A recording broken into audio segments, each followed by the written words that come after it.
لحظات على بداية المباراة المرتقبة، مباراة تخطف الأضواء، لا حديث في وسائل الإعلام إلا عن هذا اللقاء، فكونوا معنا. مرحبا بكم متابعينا مشاهدينا في كل مكان من ملعب المباراة. أؤكد لحضراتكم بأن الأجواء رائعة، أجواء مثالية لممارسة كرة القدم. من كبيرة التعليق تحياتي محدثكم فارس عوض. نتمنى بأن نشاهد مباراة مثيرة وكبيرة مليئة بالمتعة والإثارة. المغرب ضد منتخب فرنسا. عندما يتعلق الأمر بكرة القدم نعرف بأن الوضع يختلف عن بقية الرياضات وتصبح الإثارة أكبر.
شوف تشكيلة أصحاب الأرض والجمهور في مباراة اليوم. راح يلعب الفريق اليوم بخطة 4-5-1 الهجومية.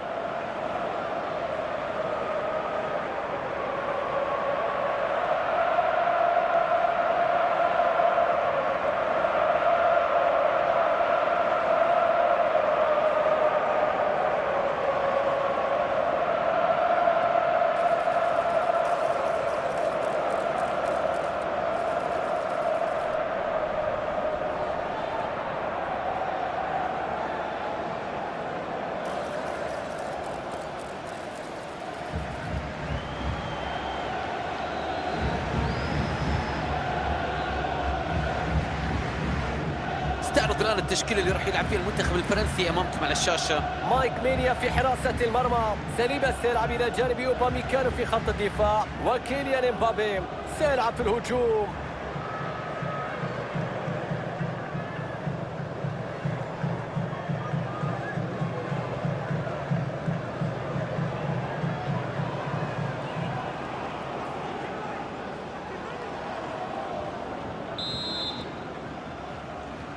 ركلة البداية هنا من جانب المنتخب المغربي.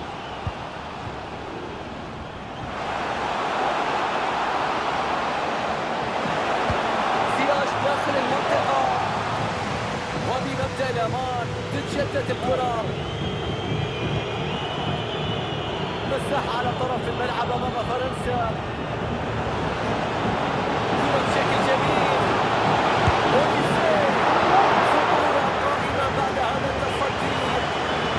تمريرة وفرصة خطيرة، فرصة عن ديمبلي، يأتي المرة الثانية، يأتي الهدف. الحارس أدى ما عليه لكن الدفاع كان غائبا.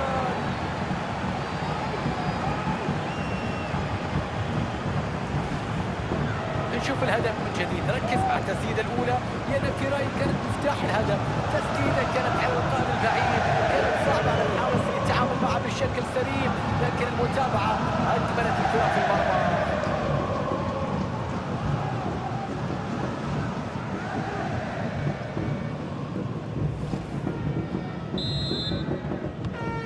إذن أول أهداف هذه المباراة مشاهدينا متابعينا، النتيجة 1-0 الآن.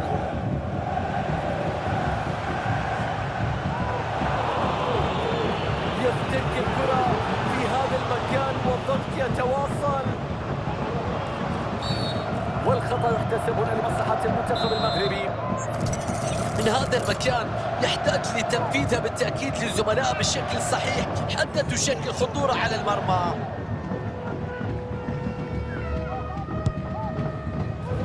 الحارس يتصدى بعد تنفيذ الكرة الثابتة. كيليان امبابي، أي دقة، وصلت لعثمان ديمبلي. امبابي يتألق بالدفاع عن مرماه.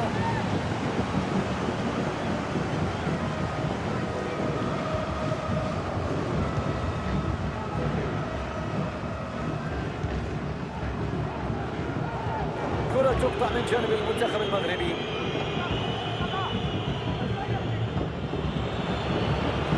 أوليسي،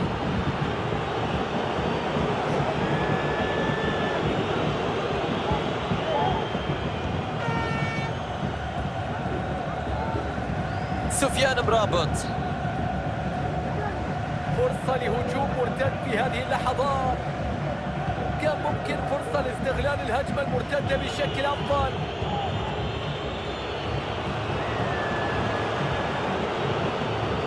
فرنسا تلعب بشكل ممتاز على الطرف، لكن بتضيع الفرصة وتنتهي الهجمة بلا خطورة.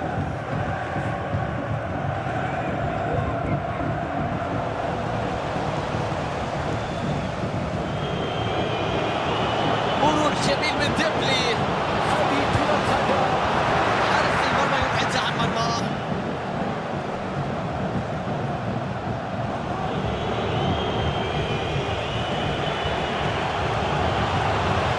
راحت للشوميني. الآن فرصة هدف. يا الله، ماذا أهدر، ماذا أضاع. كانت فرصة سهلة من أجل التسجيل، كان ممكن يروح بالنتيجة لفارق الهدفين ويمنح جماهير الراحة. الآن لا يلوم إلا نفسه إذا أتى التعادل. يتحرك زميله ويفتح اللعب ويطلب الكرة. والكرة في المرمى. فرنسا تسجل وتعزز الفارق في النتيجة.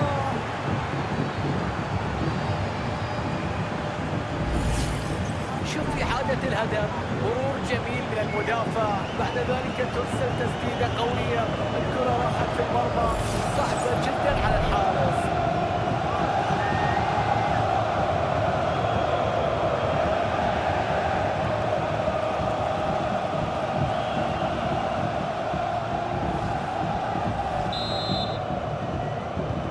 هدف يوسع الفارق مشاهدينا، النتيجة الآن 2 مقابل لا شيء. نصيري، مرور ناجح بالكرة، وهنا قد تشكل خطورة. جاء التدخل في توقيت مثالي لإنقاذ المرمى. راح على التدخل.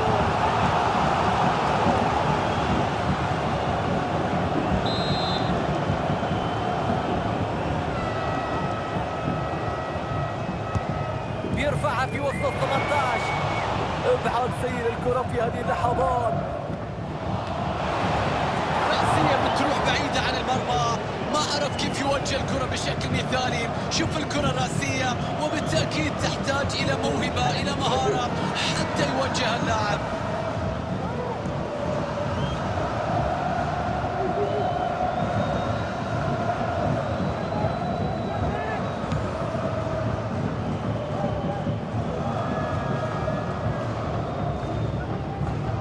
هناك الكثير من الخيارات في الهجوم. كان ممكن أفضل بكثير في اللقطة الماضية. يا الله، الكرة تعود للعب الآن من ضربة مرمى.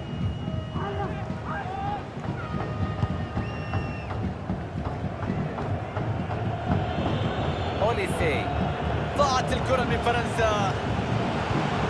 تمريرة بينية، السلام، هدف تقليص الفارق. الفريق يقترب من العودة، هدف واحد كل ما يحتاجونه في قادم الأوقات. نتابع الهدف مرة أخرى، تمريرة بينية رائعة، وثم موقف 1-على-1. تأتي التصويبة القوية في المرمى، لا يمكن التصدي لها.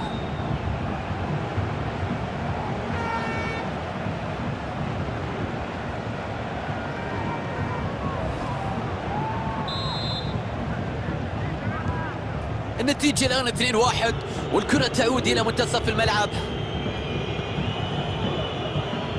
شوف المساندة، نجح في المرور والعبور هنا، لكن خلاص المساندة الدفاعية تأتي والكرة تقطع.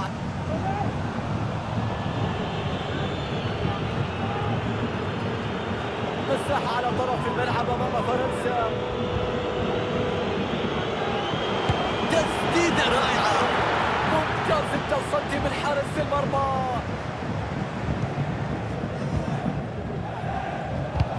الله على التصدي، ما الذي شاهدناه في هذه اللحظات؟ يتقدم بالكرة، تدخل ممتاز في الوقت المناسب لإيقاف المرتدة. راحت لتشوميني،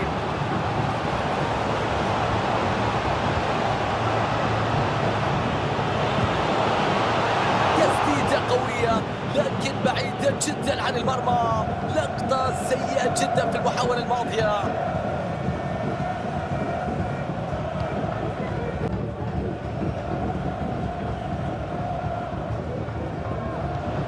استعادة للكرة في الثلث الأمامي، تستمر الخطورة.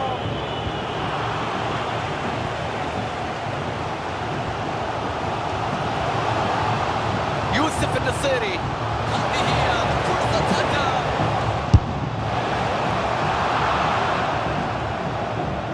رمية تماس لمصلحة فرنسا.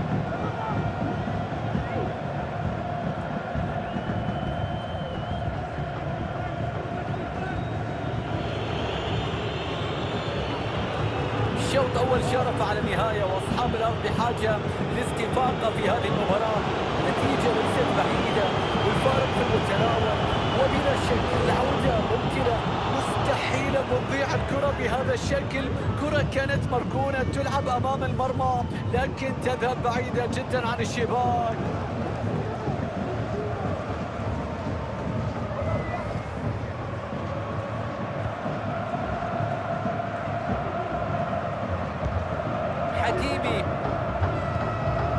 حكيمي زياش،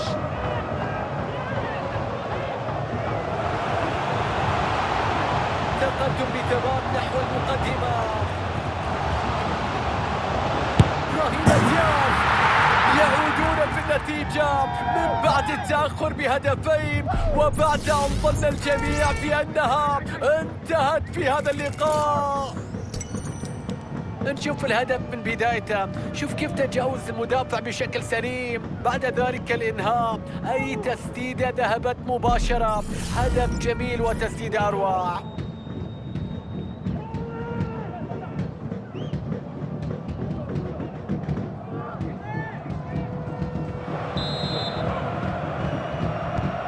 مجهود كبير من الفريق، يعود الآن في النتيجة بعد ما ظن الكل بأن اللقاء انتهى.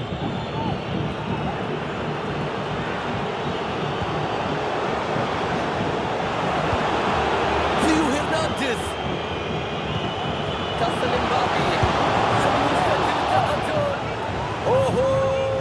ضاعت الفرصة.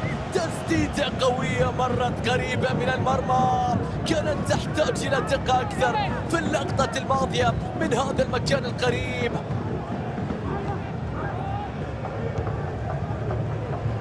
شوف الضغط العالي الآن على الدفاع في دقيقتين كوقت مضاف بدل ضايع. حكيمي زياش،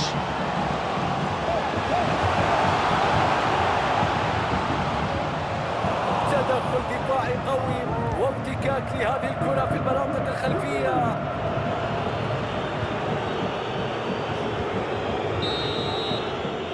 والآن تعلن الصافرة عن نهاية مجريات الشوط الأول.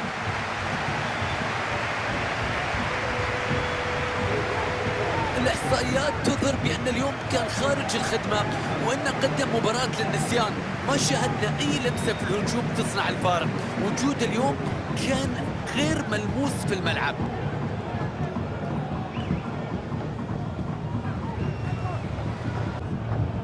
حماس كبير في الملعب بعد شوط أول، شفنا فيه الكثير من الجمل التكتيكية والفرص.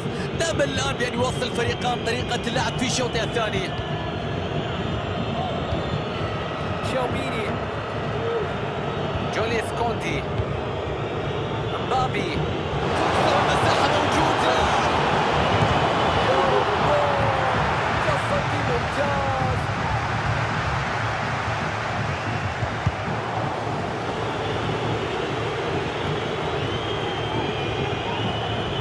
ثيو هرنانديز،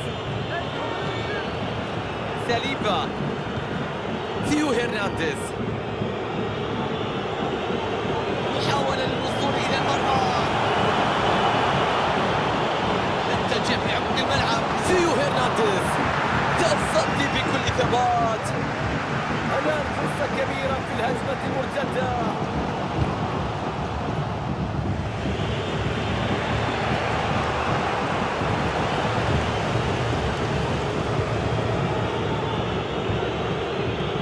تدخل مميز في استعادة الكرة. مبابي،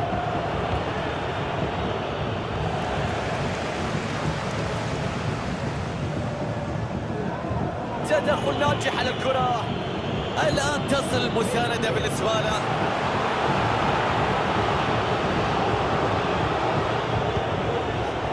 الله على الضغط العالي، فرصة لتهديد المرمى. يتغلب ويتخلص من الرقابة. تدخل ناجح لكن المحاولة ما زالت قائمة. ثيو هرنانديز يحاول مع كل كرة. اعتقد ان الإصابة واضحة على حركته في أرضية الملعب. الآن تأتي فرصة لهجوم مرتد. يوسف النصيري،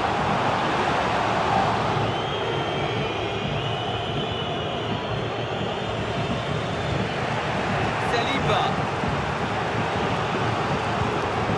بوليسي، تقدم هجومي لكن المهم التفكير في الخطوة المقبلة. هذه كرة هدف الآن. والله على هذا الهجوم، هدف يعيد الأفضلية والتقدم في النتيجة.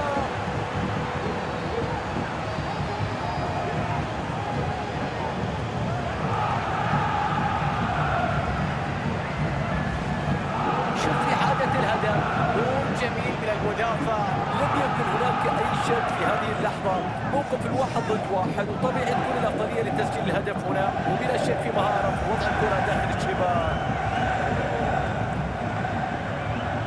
هدف التقدم يرفع من معنويات هذا المدرب ويجعله أيضا في سعادة كبيرة جدا. نتيجة اللقاء 3 أهداف مقابل هدفين، هدف وحيد يفصل بين الفريقين حتى الآن.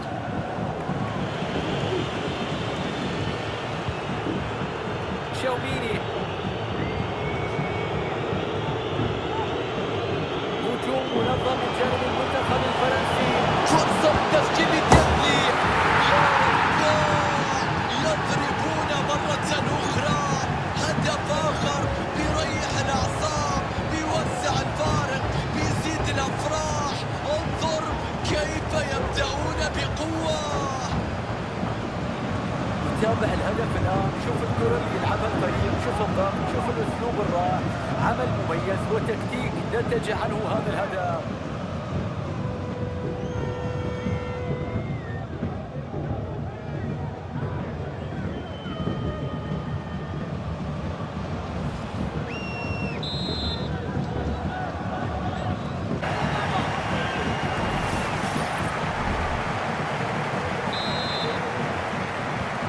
رباعية مقابل هدفين، الفارق يصبح هدفين بعد هذا الهدف.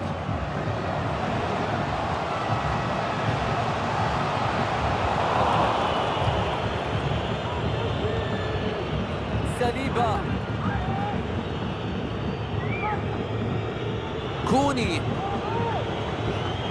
تدخل وإبعاد اللقطة، يفعلها وينجح في المرور. هل يسجلها الآن؟ الله على هذا التصدي، إيقاف لخطورة الكرة هنا ومنع استقبال هدف آخر. قرار انضباطي من حكمة اللقاء بالعودة وإشارة بطاقة صفراء. التنفيذ هنا بشكل قصير، ضربة زاوية أخرى. الآن وقت إجراء تغيير والخروج لدكة البدلاء.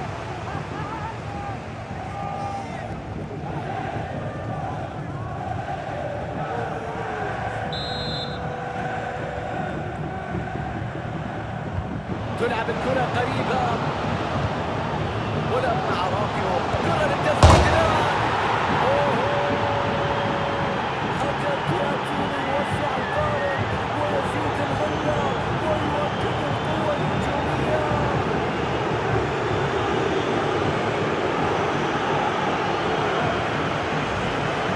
نشوف من جديد لحظة الهدف، وركلة ركنية للنفذة ومن هذه المسافة القريبة لا يمكن أن تكون هناك فرصة لإهداف مثل هذه الكرات.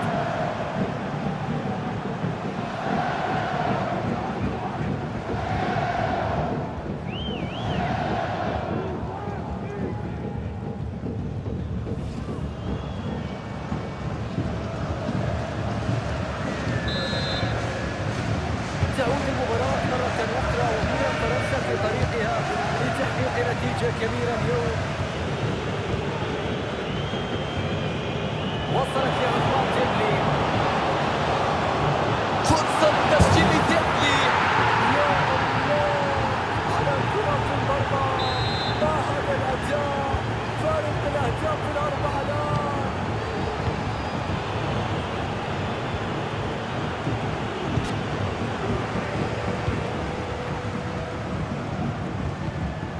حكيم الزياش،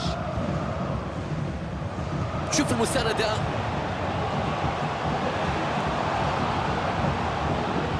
فرصة هدف الآن، مستحيل. كرة في المرمى، هدف يؤكد على التواجد فقط، على المشاركة، هدف شرفي فقط.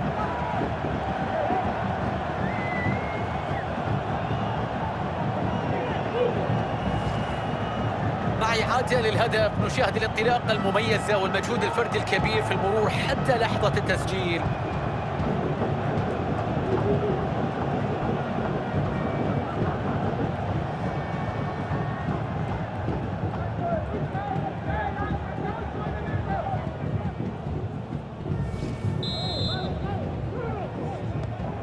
ستة أهداف مقابل 3، مهرجان أهداف في هذه المباراة. هذه فرصة،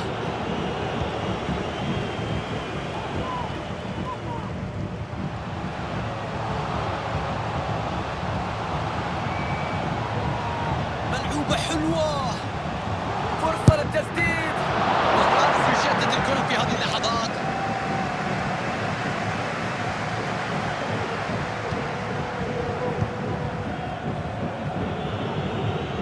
الهجوم المرتد، يجب اتخاذ القرارات الصحيحة بشكل سريع. كانت تبدو هجمة واحدة لكنها لم تحقق المراد. حكمة ممتازة تعود للقطة من جديد وتخرج البطاقة الصفراء.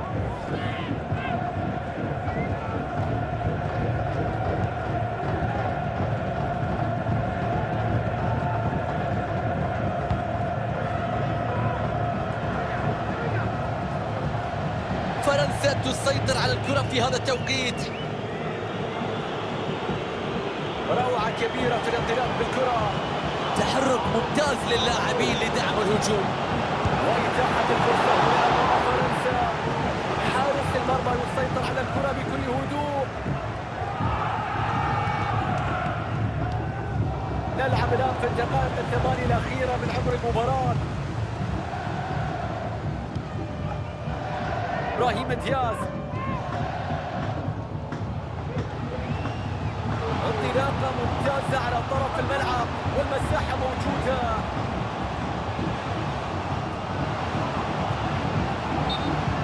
ضربة ركنية لمصلحة المغرب.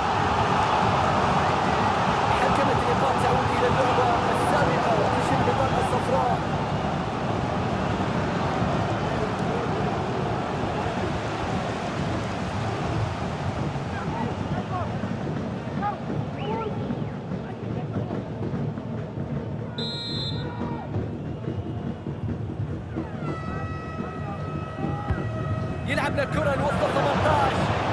ممتاز الحارس الآن في التقاط الركلة الركنية. أدريان رابيو. ممكن الفريق يستغل الوضعية ويبدأ هجمة مرتدة. كان ممكن فرصة لاستغلال الهجمة المرتدة بشكل أفضل. نجح في المرور والعبور هنا. تصويبة قوية. دقيقتين تفصلنا عن صافرة النهاية.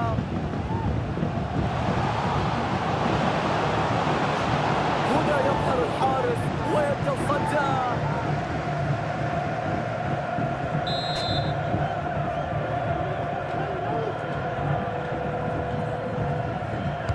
اختار بأن يمررها إلى زميله.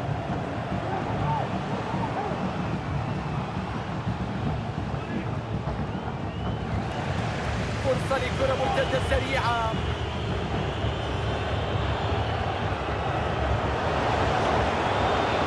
ينطلق بكل قوة في مناطق الخطورة ناحية عثمان ديمبلي. يا رب، من يستطيع إيقافه الآن؟ يسجل بكل الطرق، يسجل من كل الفرص. مباراة غير عادية، أداء أسطوري، هاتريك مستحق اليوم. الله على الهداف.